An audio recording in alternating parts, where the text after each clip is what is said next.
Hi, I'm Ming, and this is Kitchen Matters. We're a team of material science grad students helping you explore the science of food. Today we start our journey through the science of chocolate, and Cami is joining us with a confectionery conundrum. Hi Ming! It's Valentine's Day and I decided to get some chocolate from my roommates. But while I was looking at all the different kinds of chocolate in the store, it got me thinking, what is the difference between dark milk and white chocolate? How is chocolate made? And how do we get from a tree to these delicious snacks that we all enjoy? The story of chocolate begins with the cocoa tree, also known as the cacao tree, which grows in several tropical countries near the equator. From these trees, farmers harvest cocoa pods, which are cracked open to reveal the cocoa beans within. Each pod contains around 30 to 45 beans, which are separated from their surrounding white pulp. These cocoa beans are further processed to remove their outer shells, leaving behind just the inner contents, called the cocoa nib. The nib is the edible part of each cocoa bean, and it eventually becomes the chocolate that we eat. Now, we just threw a lot of new words at you, so let's quickly summarize. Cocoa trees produce cocoa pods, which are cracked open to reveal cocoa beans. Then, the shells of the beans are removed, leaving behind just the cocoa nibs, which eventually become edible chocolate. So if these nibs are the edible part, what are they actually made of? The main component in these nibs is cocoa butter, which is a type of fat. Scattered throughout the cocoa butter are cocoa solids. You can think of the cocoa solids as being these tiny solid chunks that are dispersed throughout the cocoa butter. Together, the cocoa butter and the cocoa solids form the two major components of the cocoa nib. After the cocoa nibs are harvested, they're ground up into a fine paste and then put through a machine called a hydraulic press. This is a machine that presses down and smushes all the cocoa nibs, squeezing out the cocoa butter and separating it from the cocoa solids. Different types of chocolate have different amounts of cocoa butter and cocoa solids, and after they're separated, chocolate makers can recombine them at exactly the ratios they want to create the final product. For example, cocoa powder is made entirely with cocoa solids, whereas chocolate bars are made from recombining different amounts of cocoa butter together with cocoa solids. So what exactly is the difference between dark milk and white chocolate? Does milk chocolate literally have milk in it? And why is white chocolate white?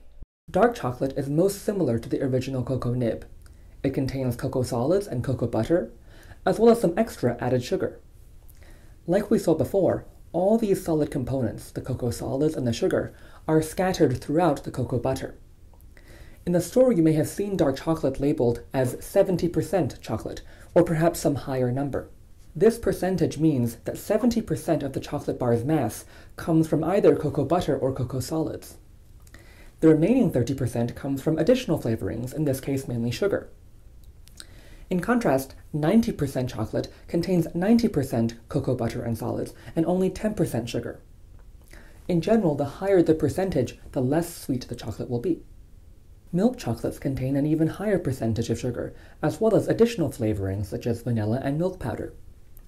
Like with dark chocolate, all of these solid components, the cocoa solids, the sugar, the milk powder, they're all scattered throughout the cocoa butter.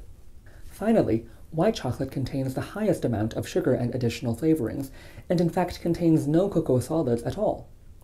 The absence of cocoa solids is what gives white chocolate its color, and it's also why some people think that white chocolate isn't a real chocolate.